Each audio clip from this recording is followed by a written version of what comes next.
Good morning to all of you. How are you? I hope you all are happy.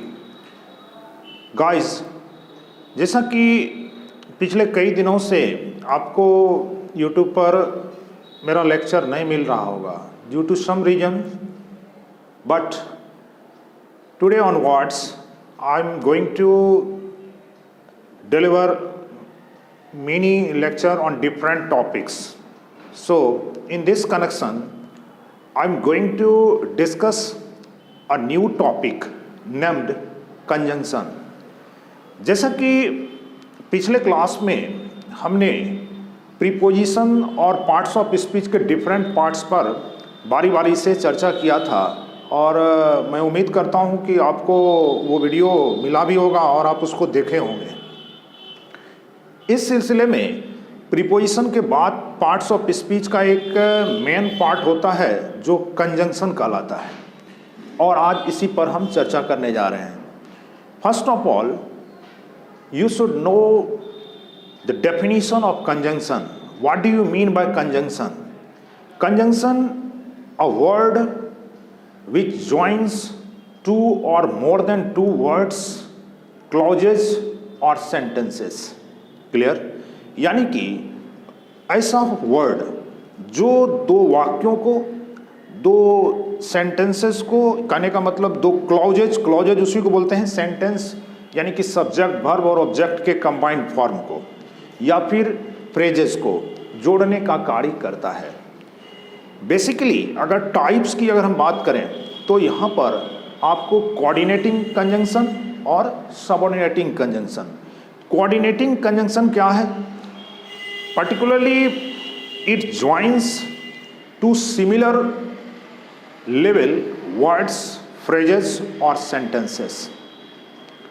In general, as far as coordinating conjunction is concerned, here in this part we generally study and, but, or, nor, yet, so, either or, neither nor, both and, not only but also, only, therefore, etc. यानी these are known as coordinating conjunction because it joins to similar level words or sentences. Clear? बारी बारी से हम ये देखेंगे कि इन सारे words, खास करके कंजंक्शन किस प्रकार से कार्य करता है उसको वन बाय वन करके सेंटेंस के माध्यम से भी समझने का प्रयास करेंगे यहाँ।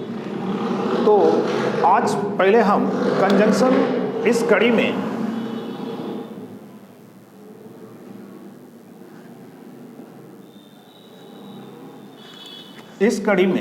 हम यहाँ पर देखेंगे कि किस प्रकार से कंजंक्शन आपका, सबसे पहली बात है कि ये किस तरह से किसी भी सेंटेंस को कनेक्ट करने का कार्य करता है। तो आज हम इस सिलसिले में पहले नंबर पर कोऑर्डिनेटिंग कंजंक्शन की चर्चा करेंगे। क्लियर?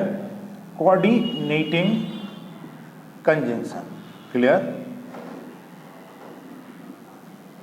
इस कड़ी में खास करके ऐसे सारे, जैसे कि अभी मैंने कहा कि जब हम इस प्रकार से कोई भी सेंटेंस बोलते हैं कि एक सेंटेंस के माध्यम से कि बोथ रमन एंड सुमन, अब इस कड़ी में बोथ रमन एंड सुमन यानी बोथ मीन्स होता है दो, तो जब हम इसका प्रयोग करेंगे तो उसके तुरंत बाद ये पेयर के रूप में एंड लेगा ही लेगा। इस तरह से जब हम इसमें कहे हैं कि it joins two similar level words और सेंटेंसेस, तो इसमें कैसे सिमिलर लेवल, तो उसके हम डिफरेंट एग्जाम्पल के द्वारा इसको समझने का प्रयास करेंगे। जैसे एग्जाम्पल के रूप में अगर मैं कहूँ कि Vinay and Aman were playing football, तो यहाँ पर सिंपली अगर हम इस तरह के सेंटेंस को लेते हैं कि विनय एंड अमन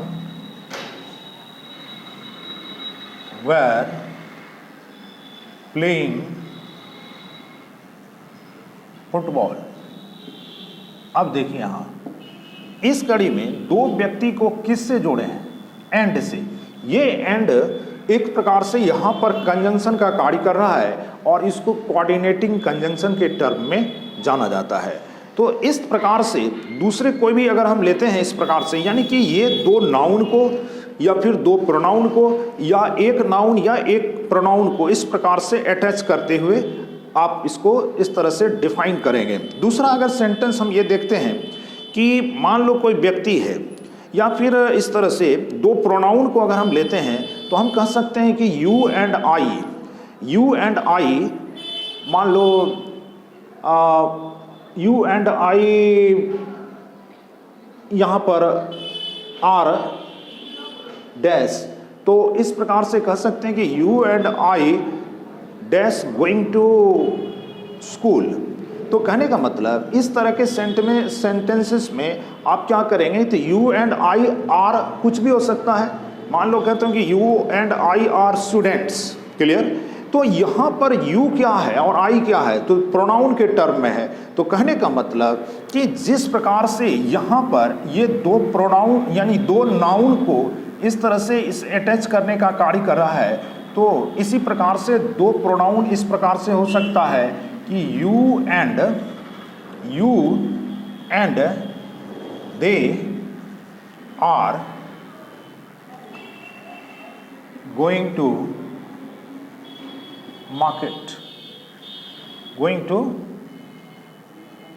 मार्केट, इस प्रकार से। अब यहां पर देखेंगे ये हमारा यू क्या है, प्रोनाउन के टर्म में है, ये प्रोनाउन और ये भी प्रोनाउन। कहने का मतलब कि दो नाउन को जोड़ सकता है, दो प्रोनाउन को जोड़ सकता है। अब इसी में हम कह सकते हैं यू एंड, मान लो यहाँ पर Amit, you and Amit are going to market, यानी तुम और अमित बाजार जा रहे हो। इस प्रकार से अगर मान लो इस प्रकार से कहा जाए तो कहने का मतलब कि एक नाउन दूसरा प्रोनाउन या एक प्रोनाउन दूसरे नाउन या फिर दोनों प्रोनाउन या फिर दोनों नाउन को इस प्रकार से कंजंक्शन एंड के द्वारा हम यहाँ पर कनेक्ट कर सकते हैं। दूसरा इसी प्रकार से अगर मैं कहूँ कि I respect you and your brother, तो यहाँ पर यू क्या हुआ, यहाँ पर यू है प्रोनाउन और योर ब्रदर हो गया नाउन के सेंस में। तो कहने का मतलब कि एक नाउन और दूसरा प्रोनाउन। इसी तरह से अगर मैं कहूँ कि my friend is poor, clear, इस तरह से अगर यहाँ पर हम कहते हैं कि my friend is poor but honest.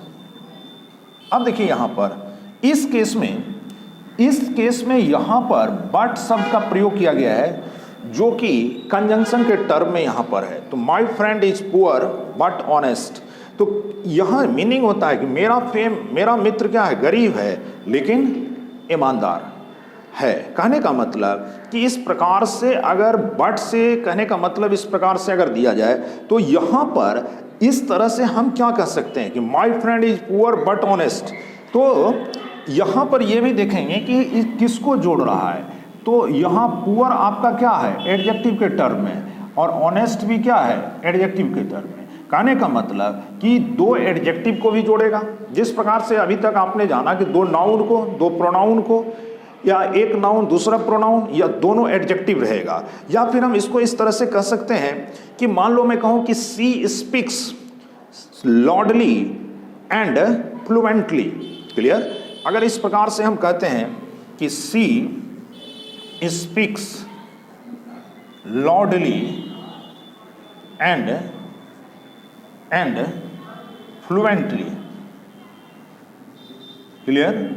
तो इसमें क्या है, एलवाई रिलेटेड, यानी कि आप इसको इस तरह से एडवर्ब के टर्म में रखते हैं। कहने का मतलब कि ये दो एडवर्ब को भी इस प्रकार से कनेक्ट करने का कार्य करता है। तो कोऑर्डिनेटिंग कंजंक्शन में मैं समझता हूँ। अब दूसरा अगर हम फ्रेज के टर्म में देखें जिसमें कि वर्ड के साथ साथ प्रीपोजिशन भी जुड़ा रहता है, तो इस तरह का अगर एक सेंटेंस हम देखें यहाँ पर तो हम कह सकते हैं कि the frog lives in water and on land, clear. तो यहाँ पर दो फ्रेज इस प्रकार से, in water and on land. Clear.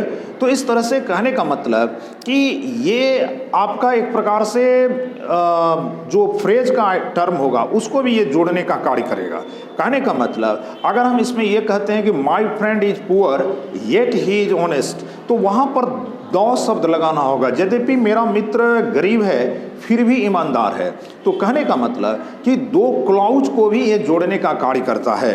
तो इस प्रकार से हम ये कह सकते हैं कि जैसे कि माय फ्रेंड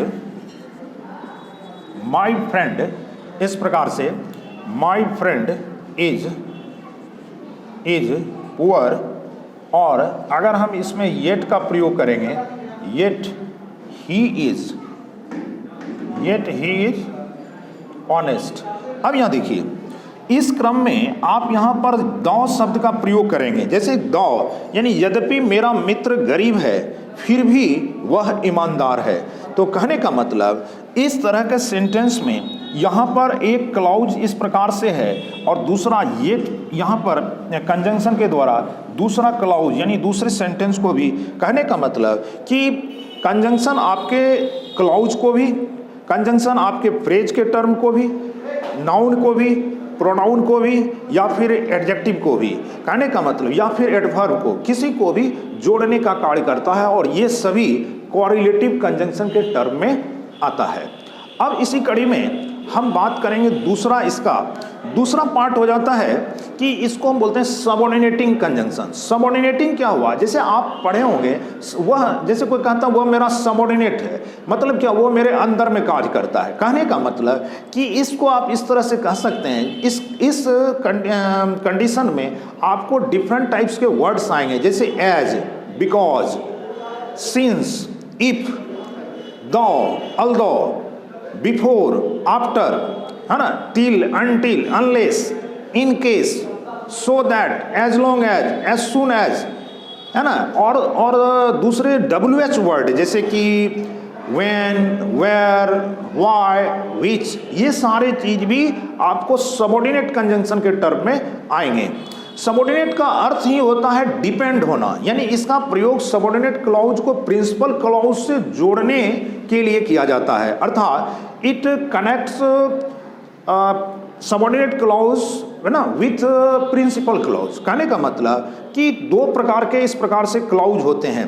तो सबऑर्डिनेट क्या होता है, जैसे कि आप इसको कह सकते हैं कि कोई ना कोई ऐसा वर्ड रहेगा जो कि किसी भी क्लॉज के पहले लगा रहेगा तो उसको सबऑर्डिनेट क्लॉज बोलेंगे। खास करके इस प्रकार से जैसे कि मान लो जो कंडीशनल वर्ड होते हैं या कुछ इस प्रकार का, और जो एक कंप्लीट सेंटेंस होता है वो हमारा प्रिंसिपल क्लॉज के रूप में जाना जाता है। तो इस तरह से इस क्रम में जैसे मैं कहूँ कि Raju was fined as he was late, इस प्रकार से।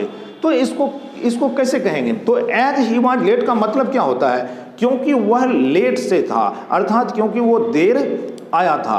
कहने का मतलब यहाँ सेंस है कि कोई भी व्यक्ति को फाइन किया जाता है मतलब उसके कुछ कारण होंगे। तो क्यों, तो क्योंकि वो लेट था। कहने का मतलब कि कोई भी व्यक्ति को इस प्रकार से कह सकते हैं कि ही वॉज फाइंड।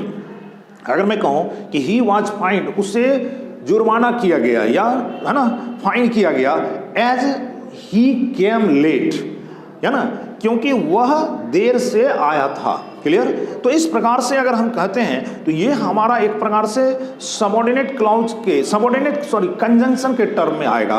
कहने का मतलब कि यहाँ पर दो इस प्रकार से सेंटेंस को एज एक कंजंक्शन के टर्म में है जिसके द्वारा दूसरे क्लॉज को जोड़ा गया है। कहने का मतलब कि राजू वाज फाइन और एज ही वाज लेट, क्यों फाइन किया गया, क्योंकि वह देर से था। तो ये हमारा सबऑर्डिनेट क्लॉज कहलाएगा।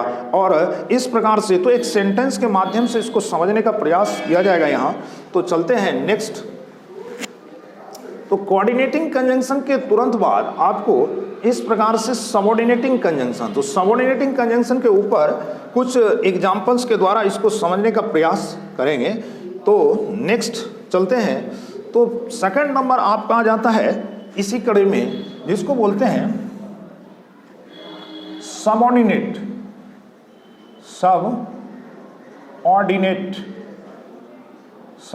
Conjunction.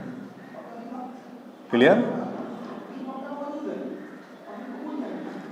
Subordinate conjunction.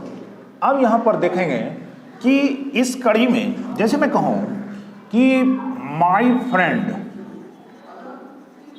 Was find, ठीक है, एज ही वाज, या मान लो इस प्रकार से हम कह सकते हैं ही केम, है ना, ही केम लेट, है ना।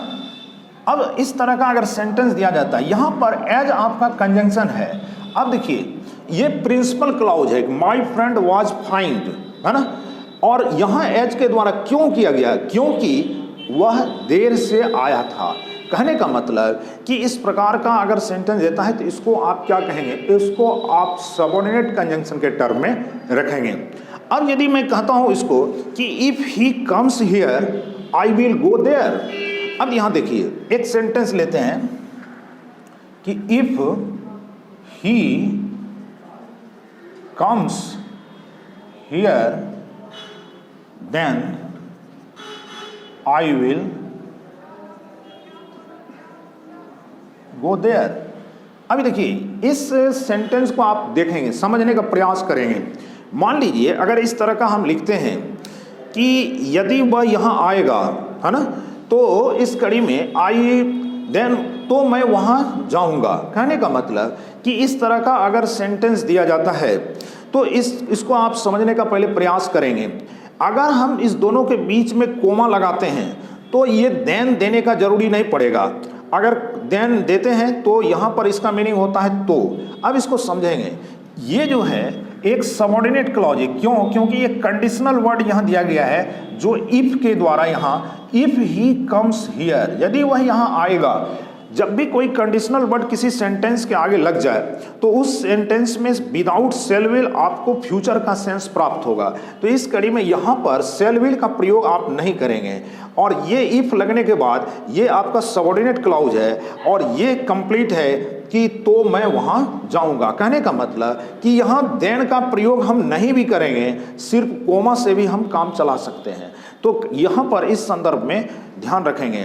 तो कंडीशनल वर्ड खास करके यहां पर इफ का प्रयोग किया गया है। इसी प्रकार से अगर मैं कहूं कि ही इज ऑनेस्ट दो ही इज पुअर, कहने का मतलब कि वह ईमानदार है फिर भी वह गरीब है। कहने का मतलब कि यहाँ पर आपको इस तरह से सेंटेंस दिया जा सकता है, तो दो शब्द का यहाँ प्रयोग किया गया है। दूसरा होता है कि यदि मैं कहूँ कि he will fail unless he works hard, तो यहाँ पर he will fail complete word है, वह असफल होगा अगर वह कड़ी मेहनत नहीं करेगा। कहने का मतलब कि यहाँ अनलेस ही वर्क्स हार्ड, तो अनलेस एक कंडीशनल वर्ड है और ये जिस क्लाउज के पहले लगा है वो आपका एक प्रकार से सबऑर्डिनेट क्लाउज के टर्म में आएगा। यानी कि इस तरह से, और जो सेकंड होगा यानी दूसरा होगा उसको प्रिंसिपल क्लाउज के टर्म में रखा जाता है।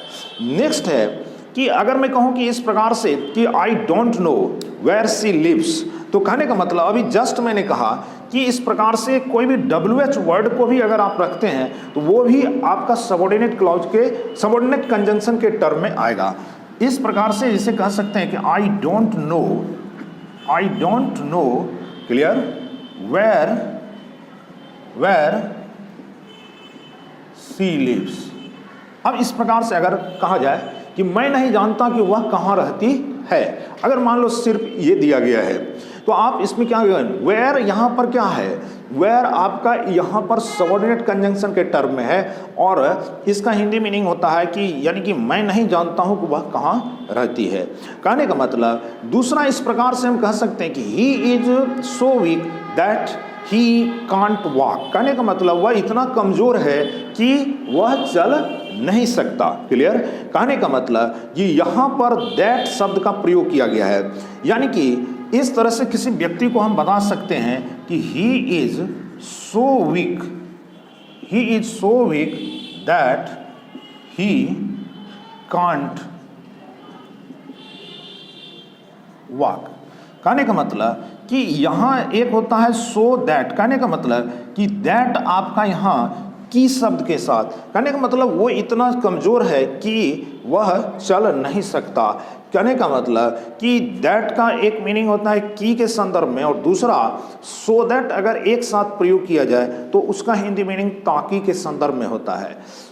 जैसे मैं कहूँ कि आप समय पर जगें ताकि आप अध्ययन कर सकें, या आप समय पर स्टेशन जाएं ताकि आपको ट्रेन मिल जाए। इस प्रकार में वहाँ ताकि शब्द के लिए सो दैट का प्रयोग कंप्लीट में करेंगे, और इस सेंस में सो का मतलब है कि वह उतना कमज़ोर है कि वह चल नहीं सकता, यानी टहल नहीं सकता।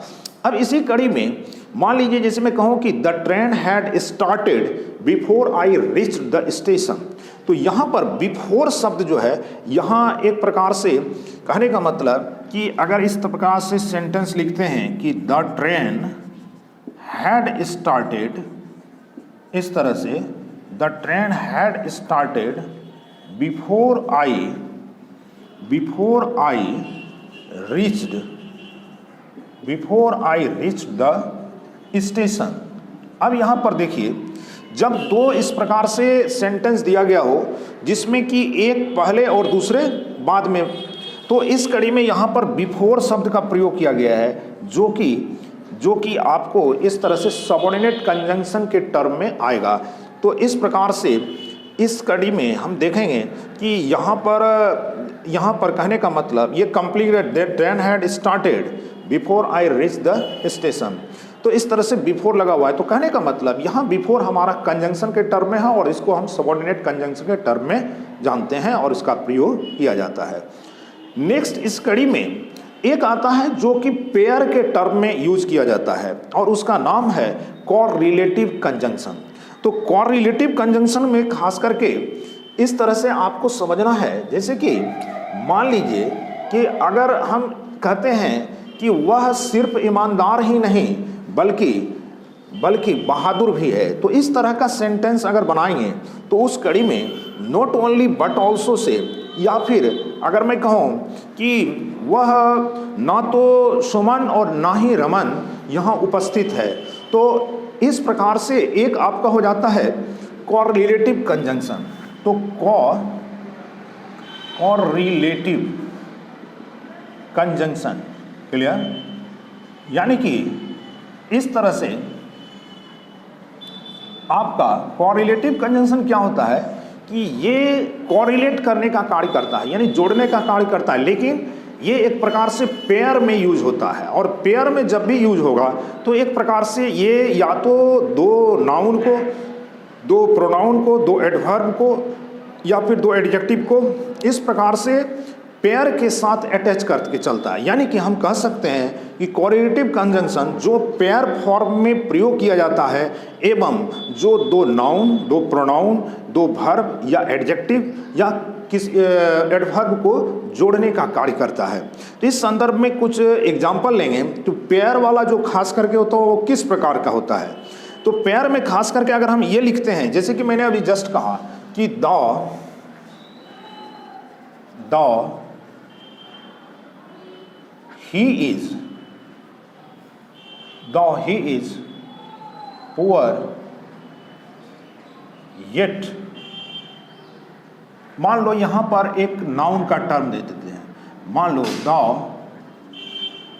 Raju is poor yet he is honest. अब यहां पर देखेंगे पुअर हमारा क्या है, ऑनेस्ट हमारा क्या है, तो ये एडजेक्टिव है और यहां भी एडजेक्टिव का टर्म है।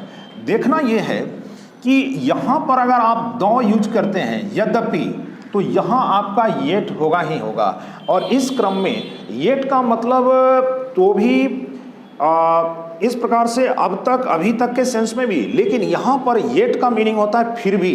कहने का मतलब कि यद्यपि राजू गरीब है फिर भी वह ईमानदार है। कहने का मतलब कि इस प्रकार से ये पेयर में होता है। अगर यहाँ दौ लगा है तो कंजंक्शन के टर्म में इस जगह येट देना ही होगा। दूसरा, अगर हम पेयर के टर्म में देखते हैं कि यदि मैं कहूँ कि not only he but also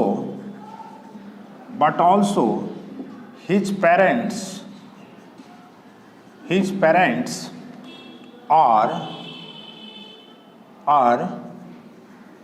culprit for this evil work। अगर इस तरह से लिखते हैं तो यहाँ पर नॉट ओनली का प्रयोग हम करते हैं अगर, तो इसका पेयर जो है ये बट ऑल्सो। कहने का मतलब कि एक नाउन या प्रोनाउन के पहले अगर नॉट ओनली लग जाता है तो दूसरा जो होगा उसके पहले आप बट ऑल्सो का प्रयोग करेंगे ही करेंगे। यानी कि सिर्फ वही नहीं बल्कि उसके माता पिता भी इस गलत कार्य के लिए जिम्मेवार हैं। अगर इस प्रकार से आपको कहना होगा तो यहाँ पेयर यही हुआ कि यहाँ नॉट ओनली है तो यहाँ बट ऑल्सो देना ही होगा। दूसरा अगर इस तरह का हम लेते हैं कि अगर मैं कहूँ कि आइदर ही और हिज फ्रेंड, क्लियर, इज, है ना, इज प्रेजेंट